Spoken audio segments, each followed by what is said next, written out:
Hi, I'm Jason from Getaway RV, and I'm going to give you a run through on your van. And once I'm done the run through, I'm going to get Jeff up here, who's the master technician who created this beauty. So come on over here and we'll go through some of the items. Okay, so first off, this is your sewer connection down here. There's two valves. The big valve is the black water, which is the toilet water waste, and the small valve is the gray water, which is going to be your kitchen water waste or shower waste. If you're going to a dump station to dump it, you need to hook a sewer hose up to it, which I have supplied one for you. So you would simply take the cap off, hook your hose on, pull the black valve first, let it all flush out. Once it's empty, close the valve, and then open up the gray, let it all flush out. Now, if you go to a campsite where you're going to be hooked up to their sewer for any period of time, you can leave your gray water open, so as you're using the kitchen or shower, it just flows straight out. But you always want to leave the black closed until it's about 2/3 full. That way there's some pressure behind it and it gives it a good flush.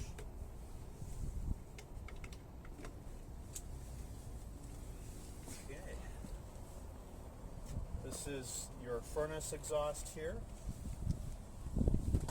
This is your city water hookup. So city water is if you are going to a campsite where they have direct hookups. You should use a drinking water hose, which I've supplied for you inside the van. You should also use a water pressure regulator, and what that does is some campgrounds have a little too much pressure, so it just ensures that there's a safe amount of pressure going to the van. Hook this on the tap on the campground, that way it keeps the pressure off of the hose and off of the unit.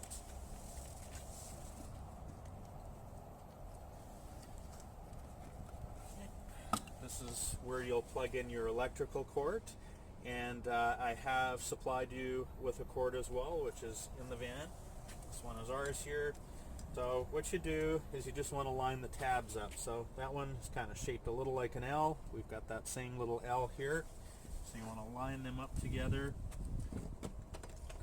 Once it's in, just a slight twist to the right, and then you can tighten the little collar up there.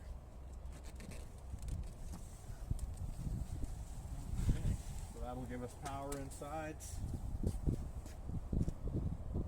Got a cable hookup here, so if you went to a campsite where they had cable, you'd be able to plug in there and operate their TV, take advantage of their cable. This is your hot water heater. So the hot water heater is lit from inside on propane. But if you are at a campsite where you're plugged in and you want to run it on electric, on the outside at the very bottom left-hand corner there is an on-off switch. And we're plugged in right now, so I can simply turn it on, and that would be all you would have to do. I'm going to shut that off. This is an anode rod and drain for the hot water heater. The times you would want to drain it is if you are winterizing the van or if you're storing it for any period of time, just so the water doesn't go stale in the hot water heater.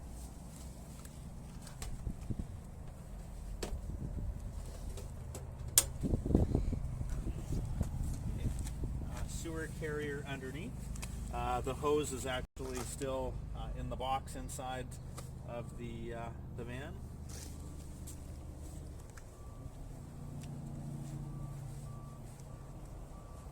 You have your awning here, so I'm just going to open up the door.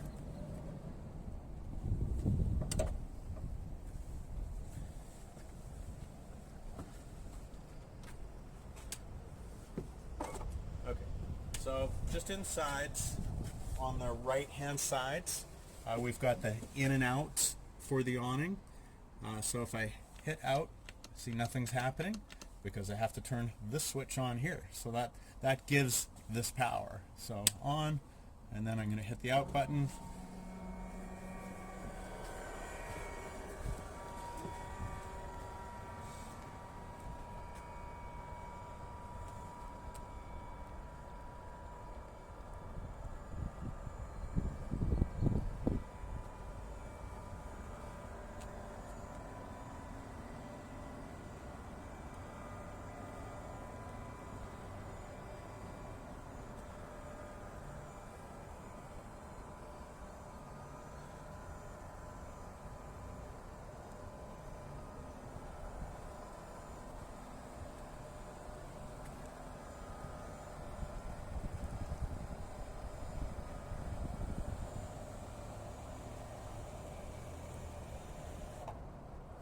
Just like that.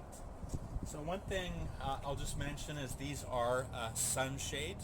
They are not meant to be out in nasty weather, so if it's anything more than a light sprinkle or an extremely light breeze, just put it away. And if you're going out for the day, you're going for a hike or a long walk, then definitely put it away, because you never know if that wind's just going to pick up and take the awning with it. So to bring it in, it's just the opposite. I'm just going to hold the in button. One more thing, actually, the button to the red button here as well. That just gives us our light. All right.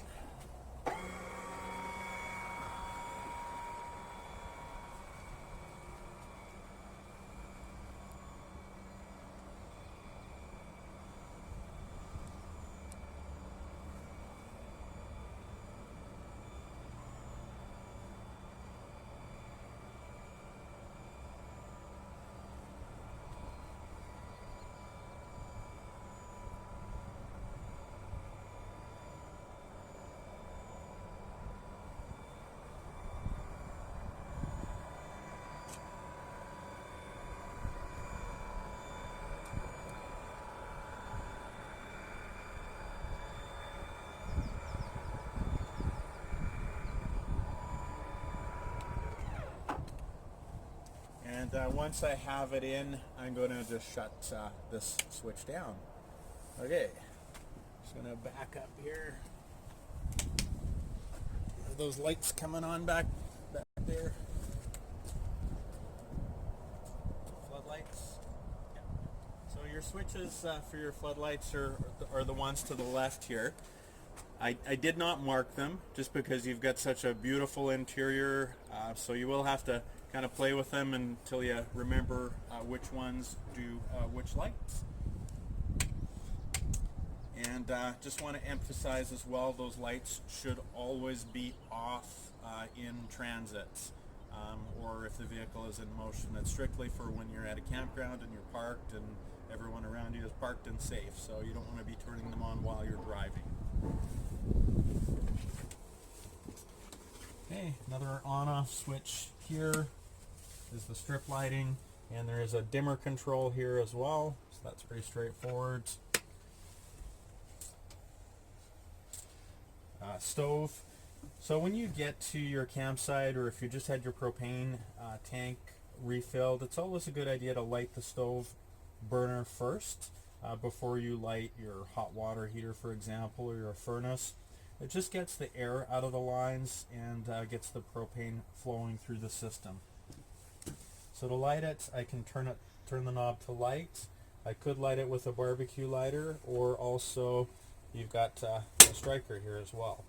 So I just turn it to light, hit the striker, hold the button in, let it go. It should remain lit, and then I can just kind of control the temperature up and down a little bit. Same with this one here. There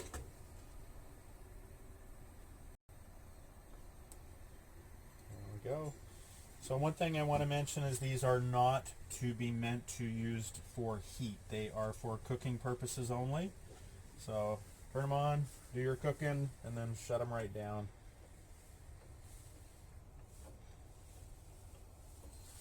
Okay, I'm going to let that cool for a moment, and then I'll close the lids. So down here, this switch here that says Atwood, is for the hot water heater. So we're going to just turn that on. The light should go out in a moment.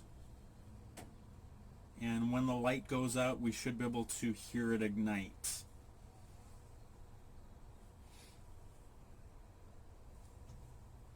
There we go. And I can actually hear it running. So after about a half an hour, you should end up with hot water. Now to use that water, we have a water pump switch here on the sea level tank monitor. So I would turn the pump on, and we've got our sink here.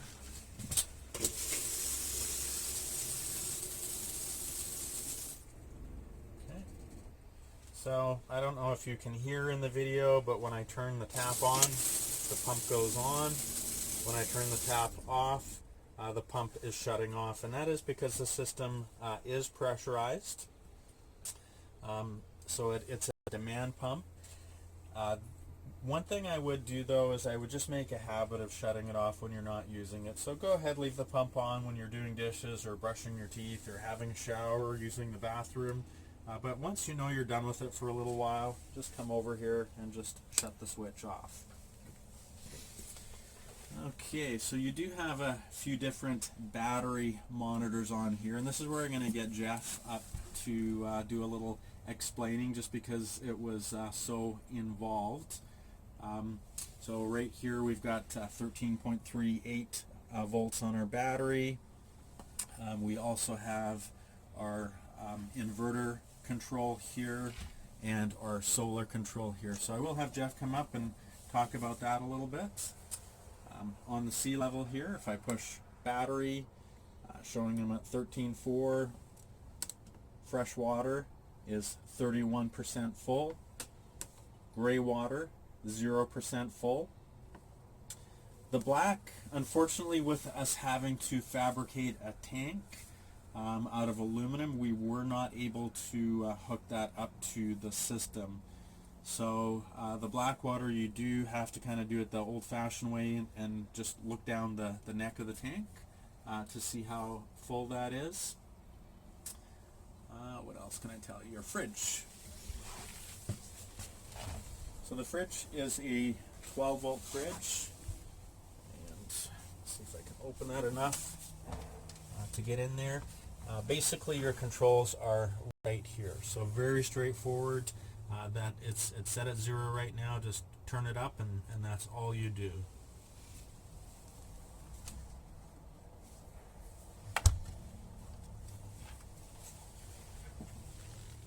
Okay, air conditioner. You have different selections here. We've got low fan, off. We've got, actually, we've got to turn it all the way around here. High fan, low cool, and high cool.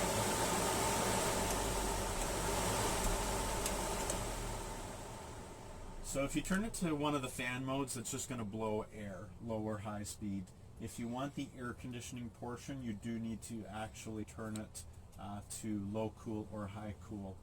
There is a slight temperature adjustment here. It's not going to give you a lot of variance. But it'll certainly adjust it up and down a little bit. Okay, furnace. The thermostat for your furnace is right over here. Let me get him. So there's two things. There's an on-off switch at the top, and there's an arrow on it, and it says off to the right. Virtually impossible to see because it's black on black.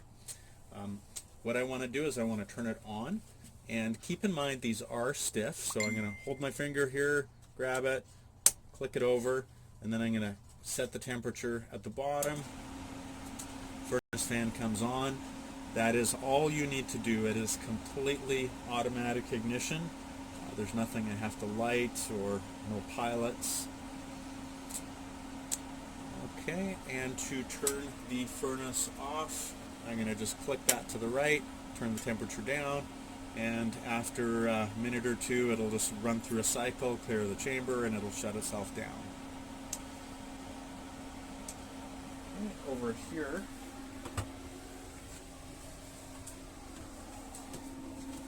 we have your power distribution center, 110 volt breakers, and 12 volt fuses.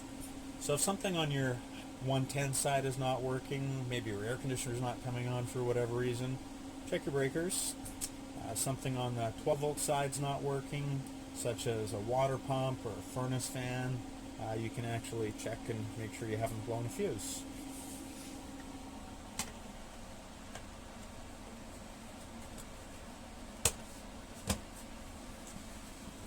Okay.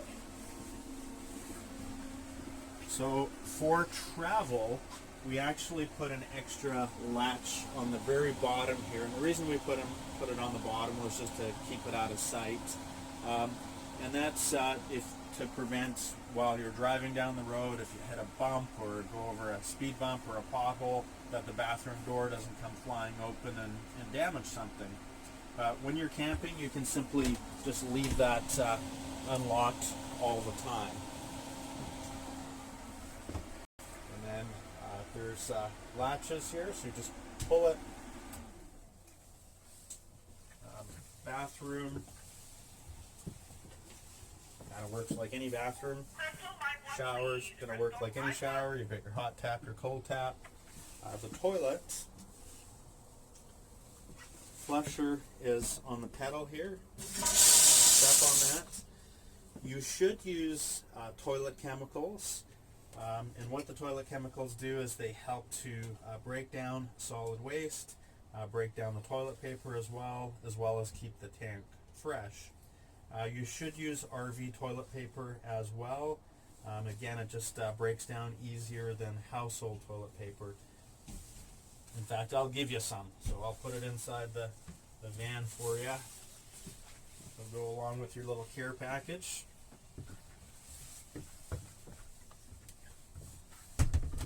Okay, we're going to take a bit of a pause, and I'm going to grab Jeff and going to have him go over a couple things with you as well.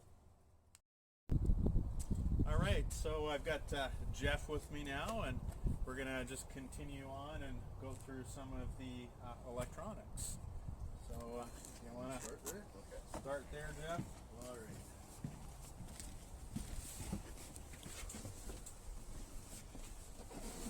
Okay, so we're going to start with the Go Power Shunt. So basically this is just showing your usage of amp hours. It'll show your voltage. So there is an app for this that you can get to download on your phone, which makes this much easier to use. So in a later date we can get the app loaded onto the phone, and you'll be able to connect through Bluetooth with that. Next is your solar controller. So again, a bunch of functions. Again, it's showing what your solar watts, voltage, your amp hours used, and again your final battery voltage. There is other custom settings you can go into. You can go through the manual and set it up to your preferences, but right now it's set to factory settings.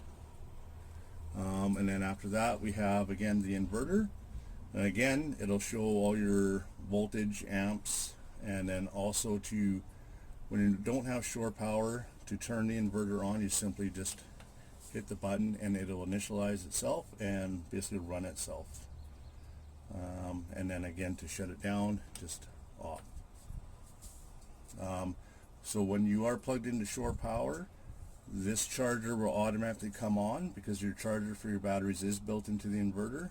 So this light will come on and start charging your batteries automatically. And again, you don't have to touch any of the settings, it just does its own thing.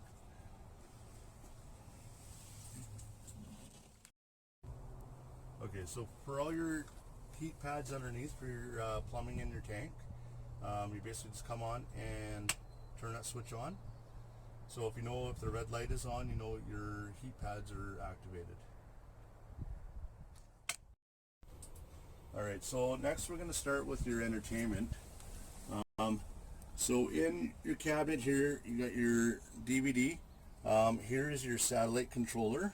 So basically, when you want to go to satellite, you just power it on. Your PVR is up top here, and again, turn it on. Once you talk to Shaw and get this hooked up, it'll automatically just link to the satellites. There is remotes for everything. Now, what we've installed is a selector box.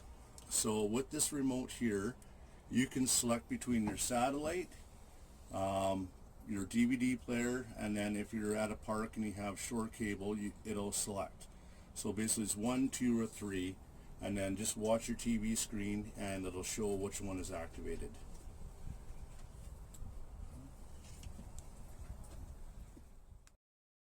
Okay, so now we're going to go through your table and actually dismantling the table and putting it into storage to get, ready to put your bed in place. So these handles here basically, they loosen and tighten.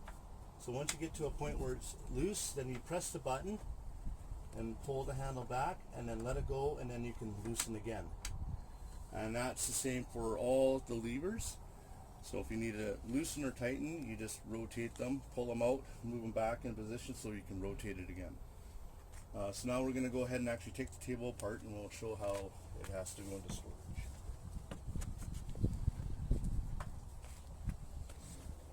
Okay, if you can come around. So we'll just lift on that side. I'm just going to wiggle it out. Like so, and then we'll just stand that up.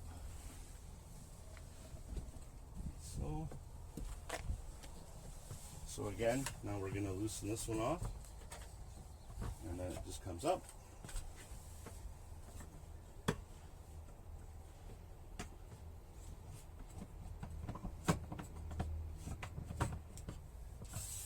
And then the lid comes off. So then we're going to go around to the front side of the van.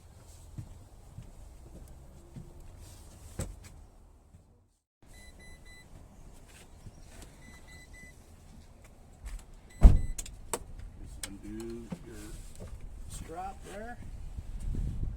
Set those to the side.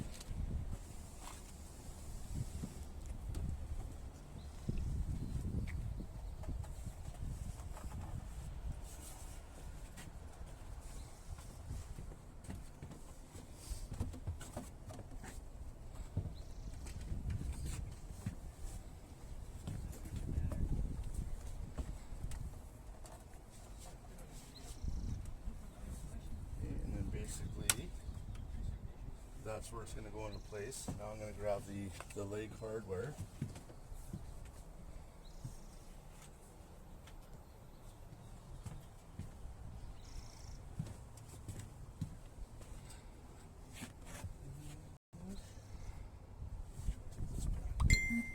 Let's just put this into place first. So basically we're just going to take the leg hardware, and on your bottom of your mount to your table, it has a notch, and you just snug that on.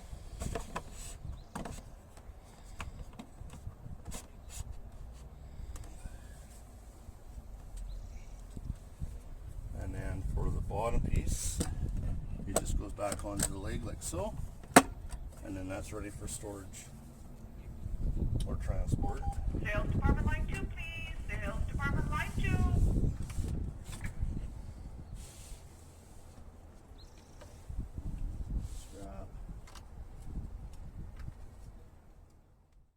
Alright, so next we're going to put the bed together for you. It's fairly simple. We'll come in, put the first plank in.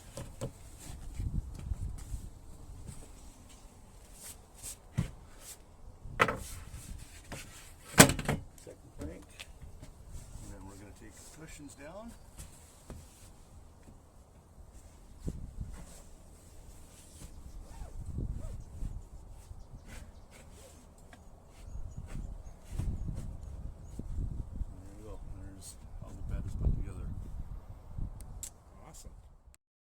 Okay, some goodies that I wanted to give to you, just as my gift to you. We've got a 30 amp power cords.